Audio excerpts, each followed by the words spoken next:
Le pire, c'est que je suis d'accord avec ta perception des choses, mais si je quitte mes positions, j'aurai trop de pertes. Je suis d'accord avec toi sur le fait de couper les pertes, mais pour acheter des cryptos qui ont déjà fait des multiples, je trouve ça délicat. Je peux pas vendre mon bac d'atomes, c'est trop dur, MDR, je fais que recharger, je mets en XLP, je recommence. Est-ce que, concrètement, il faut couper les jetons qui sous-performent pour les réallouer vers des cryptos qui ont une bonne traction, même si elles ont déjà performé? Parce que, en vrai, je comprends, c'est un peu délicat de vendre ses positions, ça veut dire qu'on valide sa perte latente et qu'on accepte de perdre de l'argent. En fait, je vais vous montrer que ces réflexions, qui je pense sont assez courantes, je peux vous montrer encore plein de commentaires, c'est une erreur qui fait perdre énormément d'argent à beaucoup de personnes.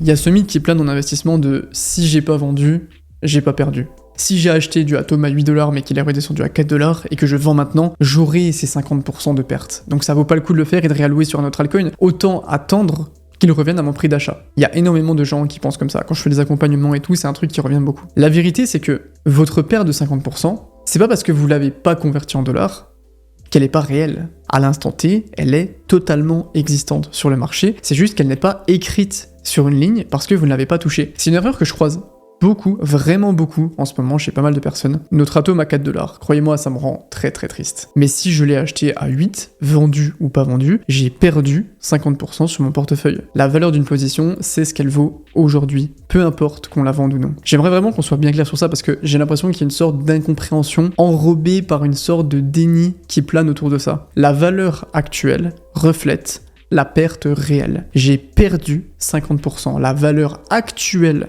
de mon portefeuille est réduite de moitié. Et la perte est également réelle. C'est pas une perte qui est seulement théorique. Et le fait de garder mon actif ou de le vendre, ça ne changera rien à la perte en cours. On ne confirme pas la perte si on vend, puisqu'elle est déjà bien réelle. Je voudrais vraiment insister sur cette première notion. Je sais pas exactement s'il y a une incompréhension qui plane ou si c'est un petit peu de mécanisme de protection de la part des investisseurs, mais si on a une position en perte, ce n'est pas une perte fictive.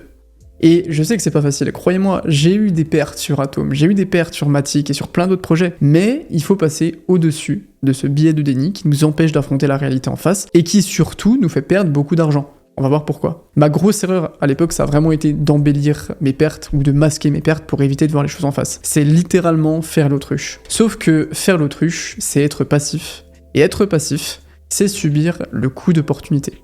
À chaque fois qu'on fait un choix dans la vie, ça entraîne forcément une perte de quelque chose, une possibilité qui se referme. Si je choisis de me concentrer sur faire du tennis, j'aurai moins de temps, voire aucun, pour faire du foot. Donc en faisant mon choix de faire du tennis, je perds du temps disponible pour faire un autre sport. Donc au final, à chaque fois qu'on fait un choix, on a juste un nombre d'opportunités possibles et on choisit d'aller normalement vers celle qui sera la plus bénéfique pour nous, ce qui nous fermera forcément des portes. Le coût d'opportunité en investissement, c'est la valeur de la meilleure alternative à laquelle on va renoncer quand on fait un choix.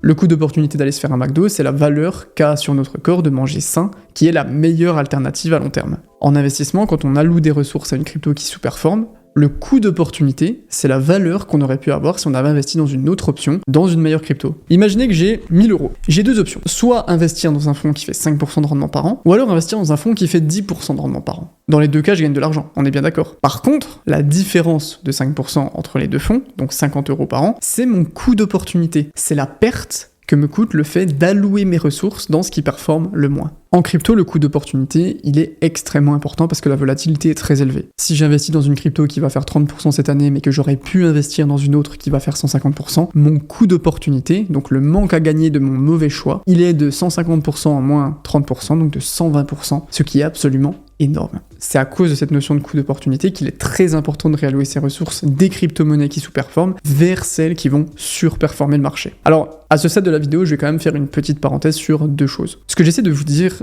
ne veut pas dire qu'il faut tout vendre ce qui n'a pas bougé depuis un mois pour aller vers les cryptos qui pump.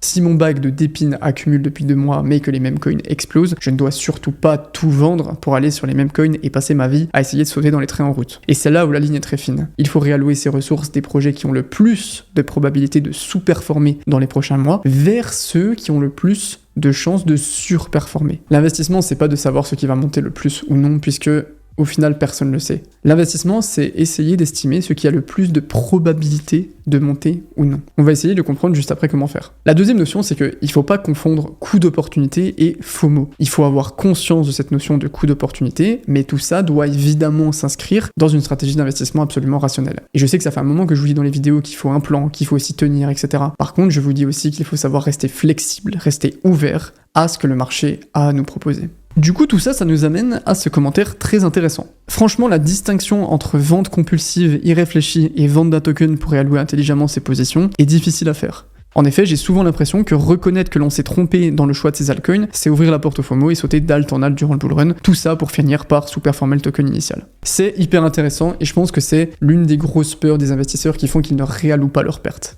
Comment concrètement faire la distinction entre je réalloue en FOMO n'importe comment parce que je suis mes émotions et je réalloue proprement pour optimiser mon coût d'opportunité? Déjà, la première chose, c'est que c'est quelque chose de délicat. C'est pas forcément toujours évident à faire. Parfois, les deux peuvent s'en mêler. Parfois, on peut penser qu'on a un intérêt à le faire alors que non. Mais je pense qu'il y a quand même une façon d'optimiser les probabilités d'être dans le vrai. Pour réallouer proprement, on doit se poser une question. Est-ce que réallouer mes ressources d'une crypto à une autre augmente mon coût d'opportunité? Sauf qu'on a débunké un truc important, c'est que le marché s'en fout complètement de votre point d'entrée et des performances de votre actif. Ce qui compte, c'est la situation à l'instant T. Donc, au final, la question devient beaucoup plus simple. Et maintenant, c'est très simplement, est-ce que la crypto B dans laquelle j'aimerais investir a une forte probabilité de surperformer la crypto A dans laquelle je suis actuellement positionné? C'est uniquement cette notion qui rentre en compte. Pour ça, je vous ai fait un petit template avec des cases à cocher qui permet de visualiser si on est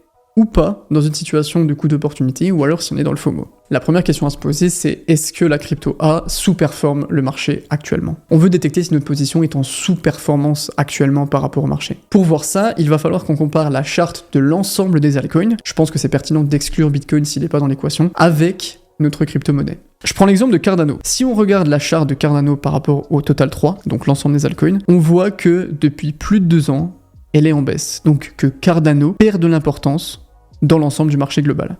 Et on parle d'une situation de plusieurs mois, voire plusieurs années. Je vous dirais de regarder la tendance minimum depuis le début de l'année 2023. Donc notre actif A sous-performe le marché. Ok. Maintenant, la deuxième condition, c'est que notre crypto B, celle dans laquelle on veut réallouer nos ressources, surperforme le marché.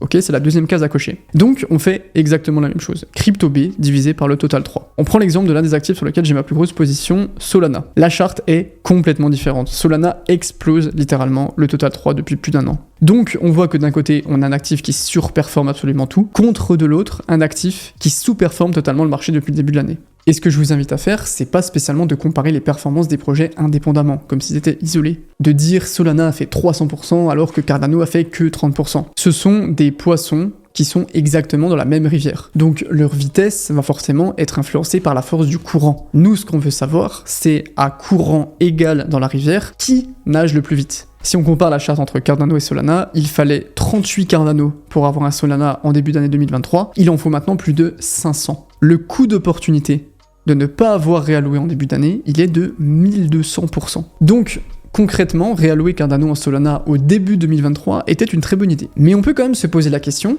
que c'est d'ailleurs demandé Monsieur Prot, et de manière un petit peu plus agressive, Nounou Gaga, mais bon, on lui en veut pas, c'est concrètement, est-ce que c'est pertinent maintenant, pas en début 2023, maintenant, de réallouer une crypto-monnaie qui sous-performe le marché depuis des mois, contre une crypto qui a déjà fait des très beaux multiples et qui le surperforme. Est-ce que concrètement, c'est pas plus intelligent ici de garder mes Cardano parce qu'il a pas encore fait de gros gains, alors que Solana, de l'autre côté, a déjà fait de très beaux multiples? Et la question un peu plus globale, c'est est-ce que je dois réallouer mon actif qui ne performe pas vers celui qui performe, en partant du postulat que s'il surperforme maintenant, il surperformera en bull run?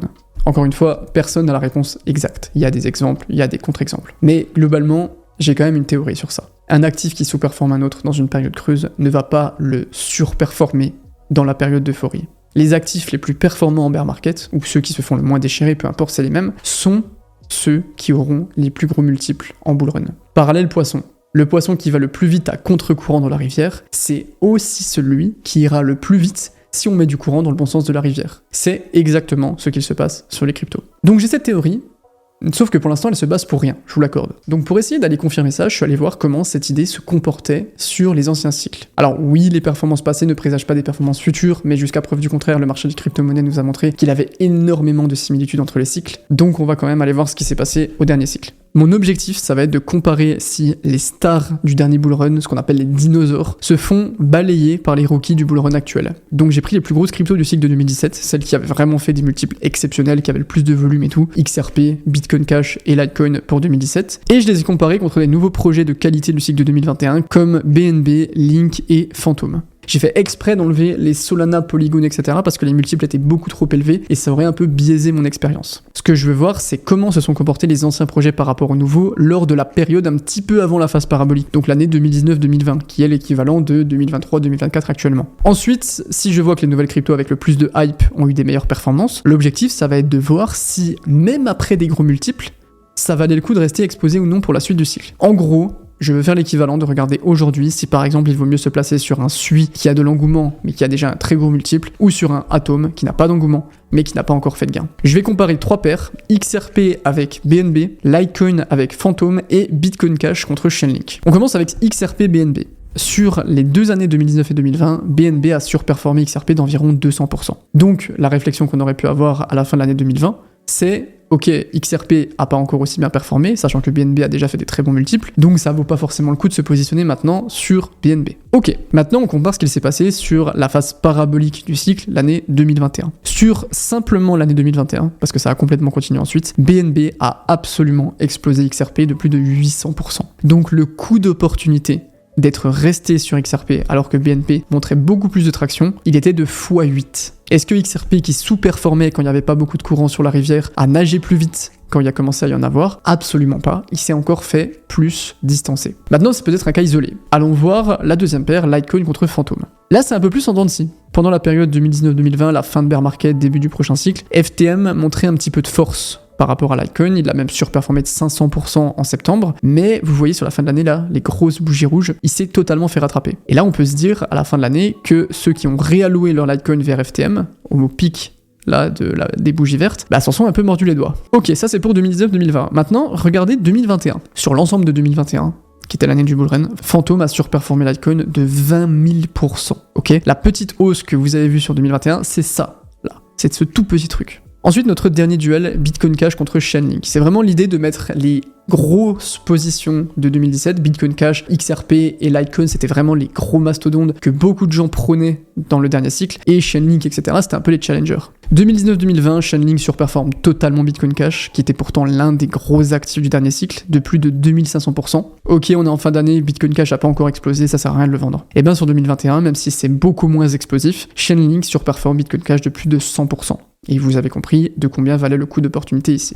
Alors, encore une fois, on est sur des analyses de cas isolés, et encore une fois, les performances passées n'annoncent pas les performances futures. Mais historiquement, le marché nous montre qu'il aime les nouveaux projets, et que ceux qui surperforment quand tout va mal sont aussi ceux qui surperforment quand tout va bien. Évidemment, il y a des avantages à détenir des anciennes cryptos. Il y a parfois plus de stabilité, un risk-reward assez sympa, une sorte de sécurité qui plane, mais je pense qu'il faut aussi avoir un regard ouvert sur ce qu'on fait. Oui, j'adore Atom, j'adore Matic et j'aime bien EGLD. Mais regardez les charts de Atom contre Sol, de Matic contre Sui et de EGLD contre Sei. Le marché fait son choix, et si les choses se répètent, ce que je pense, ces tendances continueront, et le coût d'opportunité peut être très très salé si certaines personnes, comme c'est le cas aujourd'hui, font l'erreur de garder des jetons qui sous-performent le marché pour des raisons à mi-chemin entre un biais de déni et une mauvaise compréhension de la notion de perte. Attention, cette vidéo n'est en aucun cas une incitation à vendre vos Atom, à vendre vos Matic, à vendre vos EGLD ou quoi que ce soit. L'idée, c'est plutôt que vous puissiez faire un petit checkpoint sur votre portefeuille, c'est encore le moment, et vous dire, ok, est-ce que je garde ces jetons